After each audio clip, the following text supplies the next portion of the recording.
What happens when a city's wickedness reaches its limit? Does God still show mercy? As the sun sets over Sodom, two heavenly messengers arrive at its gates. Lot, sitting there, immediately recognizes them, not just as travelers, but as divine guests. Just like his uncle Abraham did the day before, he rushes to welcome them, bowing low in reverence. But unlike Abraham's peaceful encounter, danger lurks in the streets of Sodom. A night of judgment is coming. Stay with us as we uncover the powerful truths of Genesis 19, a story of justice, mercy, and the consequences of lingering too close to sin. My lords, please turn aside to your servant's house and spend the night. Wash your feet, then you may rise early and go on your way. No, we will spend the night in the town square. Lot knew the dangers lurking in Sodom's streets after dark. He insisted, urging them strongly until they agreed to stay at his home. He prepared a feast, baking unleavened bread for them, but the peace would not last long. That evening, the true wickedness of Sodom was revealed. The men of the city, both young and old, gathered and surrounded Lot's house. Their intentions were vile, a reflection of the city's deep corruption. Judgment was near, and the night would end in destruction. The mob shouted, "Where are the men who came to you tonight? Bring them out to us that we may know them." This was no simple request for hospitality. This was a demand for evil. The corruption of Sodom had reached its fullest measure. I beg you, my brothers, do not act so wickedly. Lot, though living in Sodom, still recognized the depths of their depravity. Desperate to prevent the vile act, he made a shocking offer. Behold, I have 2 daughters who have not known any man. Let me bring them out to you, and do to them as you please. Only do nothing to these men, for they have come under the shelter of my roof. Lot's words, while unthinkable, reflected the twisted influence of Sodom. He sought to protect his guests, but his moral compass had been compromised by his time in this corrupt city. The mob angrily shouted, "Stand back!" One man in the crowd said, "This fellow came to sojourn, and he has become the judge. Now we will deal worse with you than with them." Their hatred boiled over. The mob surged forward, pressing against Lot, ready to break down the door. The angels had seen enough. Judgment was imminent. In an instant, divine power struck the men with blindness, both small and great, so that they wore themselves out searching for the door. The angels had delivered Lot from the violent mob, but time was running out. The city's wickedness had reached its limit, and judgment was at the door. Have you anyone else here? Sons-in-law, daughters, sons, or anyone you have in the city? Bring them out of this place, for we are about to destroy this city, because the outcry against its people has become great before the Lord, and the Lord has sent us to destroy it. Lot's heart pounded. His family, his daughters, his sons-in-law. Could they be saved? Without hesitation, he rushed out into the night. Up, get out of this place, for the Lord is about to destroy the city. But they only laughed. "Destroy the city? You must be joking." To them, Lot's warning was nothing more than a foolish tale. Their hearts were hardened, and they refused to listen. Up, take your wife and your 2 daughters who are here, lest you be swept away in the punishment of the city. But Lot hesitated. Was it fear? Was it attachment to his home? Whatever the reason, he lingered. So the men seized him and his wife and his 2 daughters by the hand, the Lord being merciful to him, and they brought him out and set him outside the city. Escape for your life. Do not look back or stop anywhere in the valley. Escape to the hills, lest you be swept away. Oh no, my lords, behold, Your servant has found favor in your sight, and you have shown me great kindness in saving my life. But I cannot escape to the hills, lest the disaster overtake me, and I die. Behold, this city is near enough to flee to, and it is a little one. Let me escape, there is it not, a little one, and my life will be saved. Behold, I grant you this favor also, that I will not overthrow the city of which you have spoken. Escape there quickly, for I can do nothing till you arrive there. The sun had fully risen over the land as Lot and his family reached Zoar. Behind them, the once thriving cities of Sodom and Gomorrah stood on the brink of divine judgment. Then the Lord rained on Sodom and Gomorrah, sulfur and fire from the Lord out of heaven. And he overthrew those cities, and all the valley, and all the inhabitants of the cities, and what grew on the ground. As fire rained down, screams of terror echoed through the valley. The land trembled under the weight of judgment. But in the midst of their escape, one fateful moment changed everything.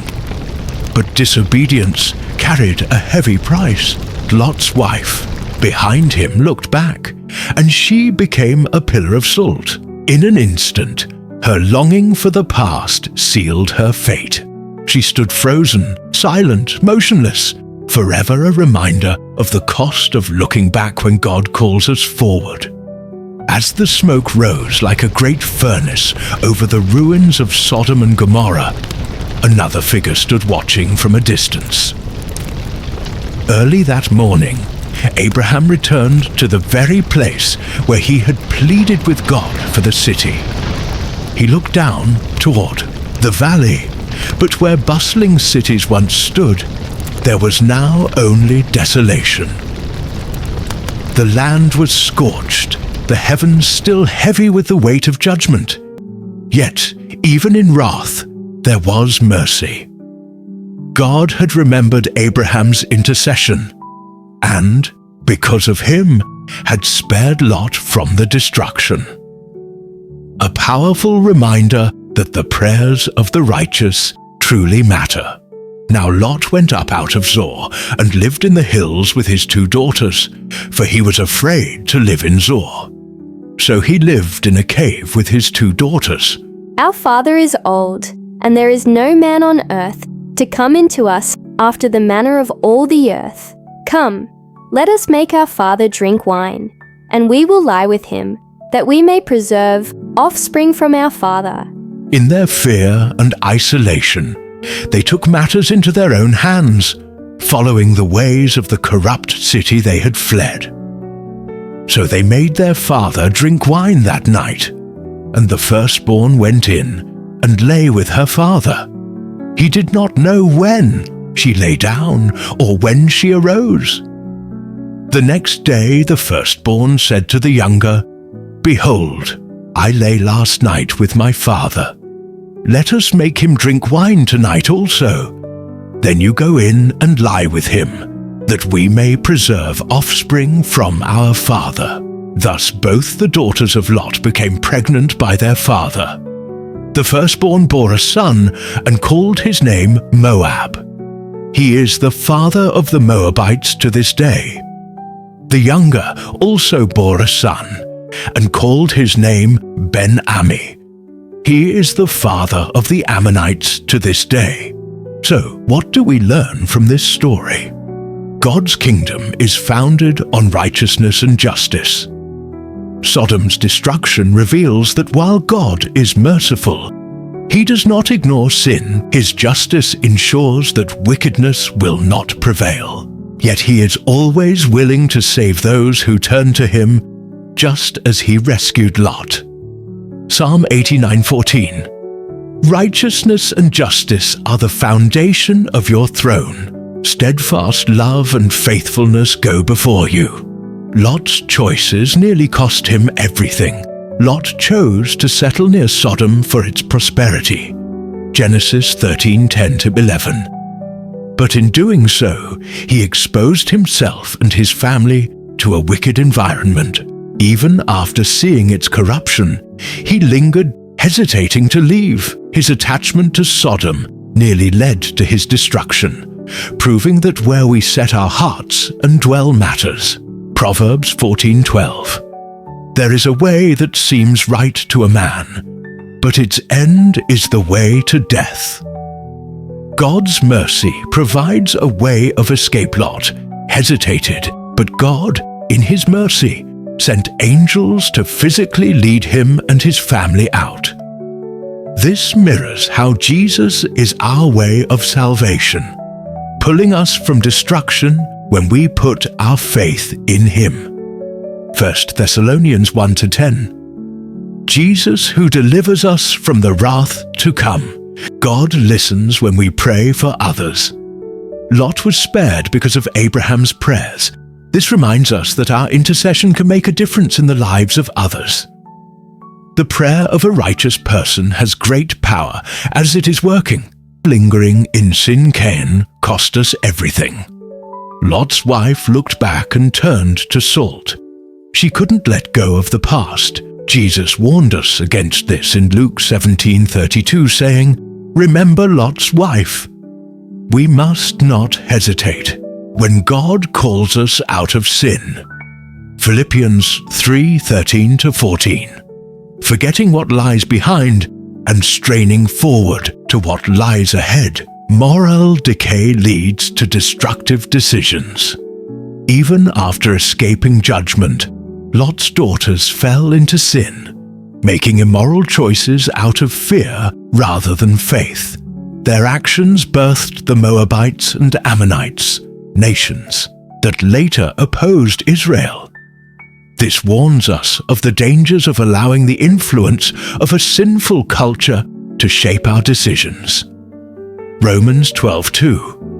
Do not be conformed to this world, but be transformed by the renewal of your mind. Redemption. Through God's sovereignty, despite human failure, God's plan prevails. From the Moabites came Ruth, who became part of the lineage of Christ. Ruth 4:13-22, Matthew 1:5. This shows that even in brokenness, God's redemptive hand is at work, bringing salvation through Jesus. Genesis 19 is a sobering reminder of God's justice, but it also highlights his mercy, the consequences of our choices, and his ultimate plan of redemption through Christ. Are we lingering in sin, or are we walking in faith? Let's choose to live for God's kingdom, intercede for others, and trust in his saving grace. Don't forget to like, share, and subscribe to Bible Tales, Adventure for more powerful Bible stories.